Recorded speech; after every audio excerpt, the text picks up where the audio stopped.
30 მილიონიანი სუბსიდირება და 200-ზე მეტი კმაყოფილი მეწარმე. სოფლის მეურნეობის პროექტების მართვის სააგენტო შეღავათიანი აგროსესხების პროექტის წარმატებაზე კიდევ ერთხელ საუბრობს. უწყების წარმომადგენლის ინფორმაციით პროგრამის სამივე ეტაპი ხარვეზების გარეშე მიმდინარეობს. ირაკლი მოისწრაფიშვილის განცხადებით მესამე კომპონენტის ფარგლებში ბანკების მიერ კრედიტები როგორც საშუალო ისე მსხვილი ფერმერებისათვის გაიცემა. ისივე თქმით, ამავე კომპონენტში სახელმწიფოს მხრიდან თანადაფინანსების პროცენტი ყველაზე მაღალია და 12% შეადგენს, რაც მოისწრაფიშვილის განმარტებით ყველა მეწარმისათვის დიდი შეღავათია.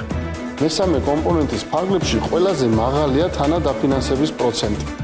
ანუ თუ ფერმერი დაიმტკიცებს SES 15%-ად, რომელიც მაქსიმალური ზღვარია მესამე კომპონენტის, მას 12% თანადაფინანსებას სააგენტო განახორციელებს. ანუ მის თანადაფინანსების 12%-ს.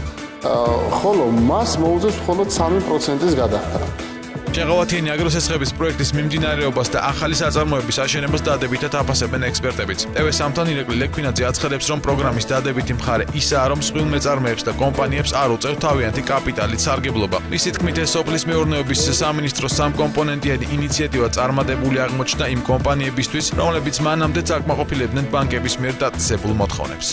პროგრამა საინტერესოა იმ კომპანიებისთვის, რომლებსაც გააჩნიათ ყველა ის პარამეტრი, რომელთაც აკმაყოფილებენ იმ მოთხოვნებს, რითაც მათ ბანკები, რომლებიც მონაწილეობენ ამ პროგრამაში, აფასებენ მათი პროექტების მიმართულებას. თავარი სარგებელი არის ის, რომ ამ კომპანიებს ბევრად უფრო შეუმცირდათ კაპიტალით სარგებლობის ხარჯები.